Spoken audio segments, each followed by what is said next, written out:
Hi, my name is Oscar Griffin and I've just finished studying A-levels at Cardiff and Vale College.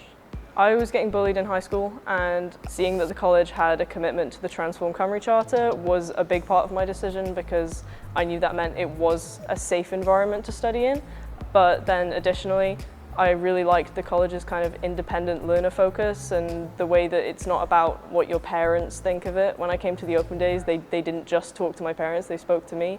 And my teachers were really engaged in their subjects. I met Danny at the open day and he was talking about classical civilizations and he was really, really passionate about it. And I thought it's great to study in an environment where teachers are that excited about their subjects. I definitely think the college has helped me achieve my goals. It's been a really great supportive learning environment and hopefully Results Day is going to show that.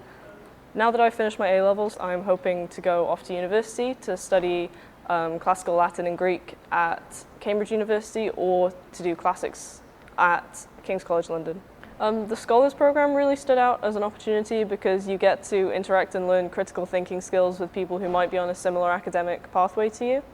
I've really enjoyed studying all of my courses. I think it's a really nice environment to study in. My teachers have all been really supportive, even through online learning, and I think it's really nice to be in an environment with mixed age groups. I think out of all the courses I've been studying, I've enjoyed Classical Civilizations the most. It's a really unique course with a lot of disciplines, and it's not offered at a lot of other schools. You can only really do it at private schools, so it's great that the college has an accessible course that anyone can do.